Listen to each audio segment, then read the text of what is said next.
Now turn to religion. This morning in Virginia, a large convention of atheists is gathering. Men, women, children who all proclaim that God does not exist.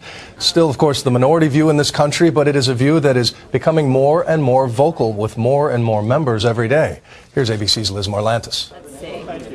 They are proclaiming it on bumper stickers. If you want a country run by religion, move to Iran. On T-shirts. They're even rapping about it. Yeah, I've said it before. Cut your belief into pieces and leave it dead at the door. A lot of respectable people are coming out and saying that they are very happy to dispel the myths of the Bible. Call it Atheism Unleashed. Books denying the existence of God are topping bestseller lists. Congress now has its first self-proclaimed atheist. There are even atheist summer camps for kids. Over the last 20 years, the number of people willing to tell people on surveys that they don't believe in God has pretty much doubled. Some are reacting to religious extremism, like the Islamic fundamentalism behind the terrorist attacks of 9/11, but also the rise of the Christian right in the U.S. The internet has also helped bring together non-believers.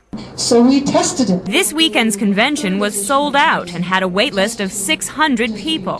Besides listening to speakers, people attending the convention can buy merchandise like born-again atheist hat, atheist on board for those with kids, or after the rapture mints. Or mingle with celebrity atheists like authors Christopher Hitchens and Richard Dawkins. We do remain, let's never forget this, a deeply religious country. Atheists are still a small minority in the U.S., and a majority of Americans say they would not vote for an atheist for president. But that stigma may be starting to fade. We're good people, we're just not God people. For Good Morning America, Liz Marlantis, ABC News, Washington. And joining us live now from Washington is a writer celebrated there at that convention, reviled in other quarters, Christopher Hitchens, whose latest book is the bestseller, God is Not Great, How Religion Poisons Everything. Christopher, good morning. Good morning. So, for all the millions out there this morning getting ready for church, how do you explain to them that this country would be better off without their faith? Well, it would be better for them if they didn't give themselves false consolation and if they didn't believe in myth and legend, not all of it harmless. It's also very important that even if they insist on this consolation, that they realize we live in a secular constitutional democracy that separates the church and the state. My new slogan is, Mr. Jefferson, build up that wall. You are equal opportunity in taking a blowtorch to all organized religions in your book, but can you really equate religious leaders of various stripes with each other? The Dalai Lama equal to the Ayatollah Khomeini in your eyes? No. For example, the Ayatollah Khomeini did not proclaim himself to be a hereditary god king, which the Dalai Lama does. But in other respects, the Dalai Lama is a much more civilized person. I just don't think that there are hereditary kings or gods. You must. I think for a human being to proclaim himself divine is a very deep form of profanity and insult.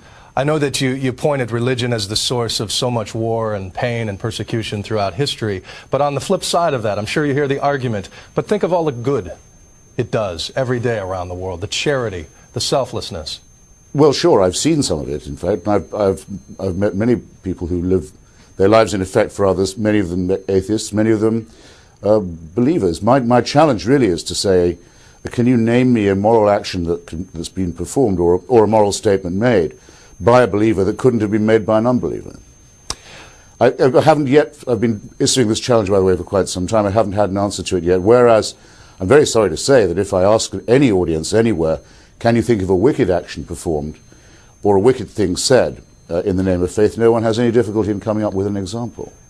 Well, if there's a convention now, there certainly must be conventional thinking when it comes to politics. Do atheists have a favorite presidential candidate in 2008? No, they don't. There's a tendency for atheists to be liberals. It's not necessary. I mean, the supporters of Ayn Rand, for example, will probably all know that she was a libertarian atheist. There isn't certainly a candidate, no. And if there was... by the way, I think I quarrel with your introductory piece, which says that people say they wouldn't vote for an atheist. How do they know they wouldn't? They haven't had an offer from a decent atheist yet. And they would have excluded Mr. Lincoln and Mr. Jefferson on that basis. I don't think that's a real question for an opinion poll to be asking. If Republicans had been asked in the 70s, would they vote for a a divorced ex-movie actor for president, they'd probably have said no. Christopher Hitchens, thanks so much for your insight this morning. Thanks for having me.